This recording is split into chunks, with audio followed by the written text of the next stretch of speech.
There is a particular kind of restlessness that follows certain people through life. You recognize it in the person who spent 3 years mastering photography, then abruptly enrolled in a philosophy course, then disappeared into the world of amateur radio. From the outside, it looks like an inability to commit. From the inside, it feels like something closer to hunger, a persistent, almost biological need to understand how things work. All things, not just one thing. We have spent generations building systems that reward the opposite of this. Schools sorted children into tracks. Corporations promoted people who stayed in their lane. The economy handed its largest prizes to those who narrowed themselves down to a single, refined point of expertise. The message was consistent, and it was loud. Depth is virtue, breadth is weakness. But there is a growing body of evidence that challenges this assumption at its foundation. Cognitive scientists who study problem solving have noticed something uncomfortable for the specialists among us. The most original solutions to complex problems rarely come from inside the discipline where the problem lives. They come from the edges. They come from the person who spent time in an entirely unrelated field and brought a foreign framework home.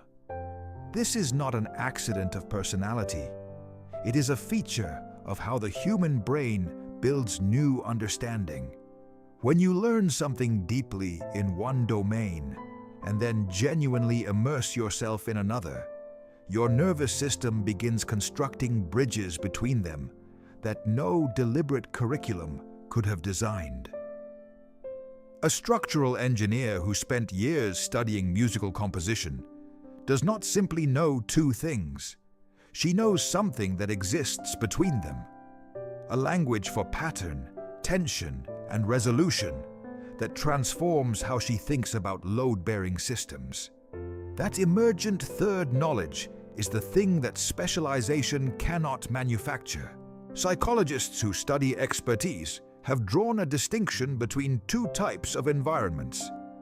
In the first, the rules are stable, feedback is immediate, and practice reliably produces mastery.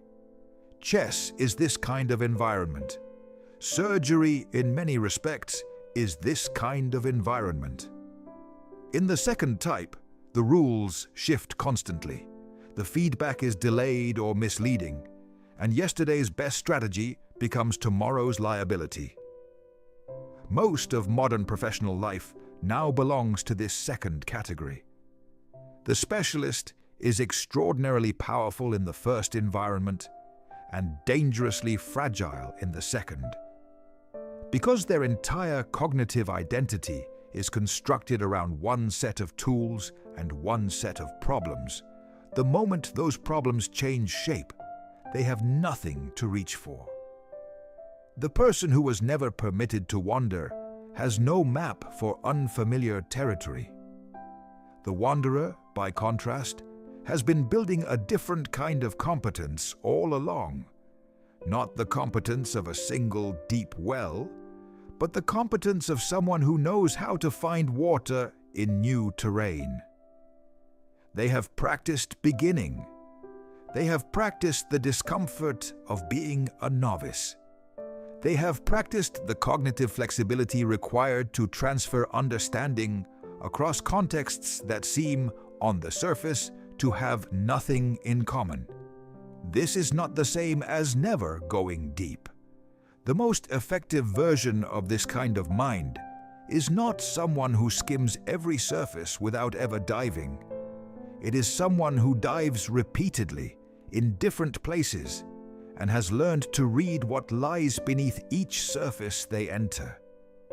The depth is real. What is different is that it accumulates across multiple domains rather than concentrating in one.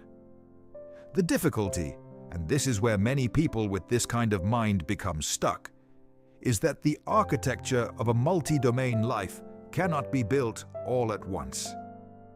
Attempting to develop genuine mastery in 3 fields simultaneously does not produce three pillars of strength.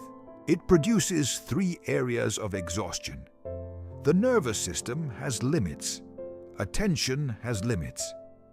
The solution is not to abandon the vision of a wide life, but to build it sequentially, to understand that the seasons of intense focus in one area do not erase what came before. They layer on top of it.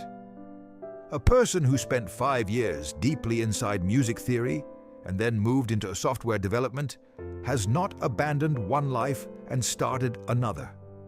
They have added a pillar. The music did not go away. It became part of the cognitive substrate through which they now understand everything else, including code. The integration happens quietly, over time, and often reveals itself in moments of unexpected insight, when a solution presents itself from an angle that no one around them could have found, because no one around them was standing in the same unusual intersection of knowledge. What evolution understood long before modern career theory did is that redundancy is not inefficiency. In biological systems, the organisms that carry multiple versions of critical functions, multiple pathways to the same outcome, are the ones that survive disruption.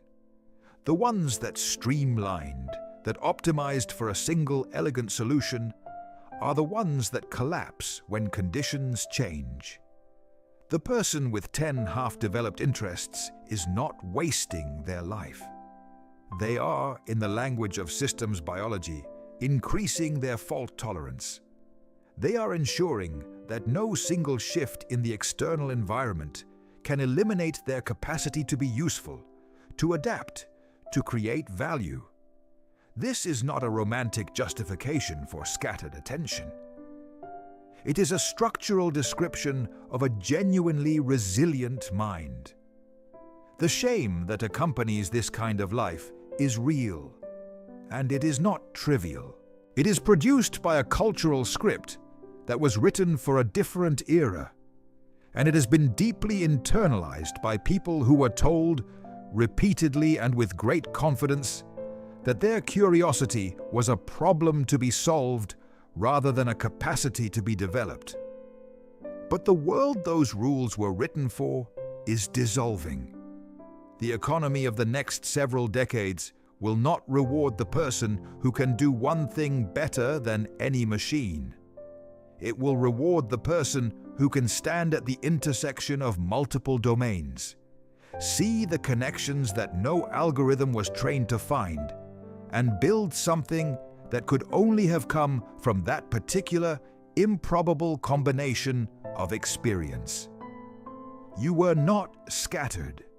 You were preparing.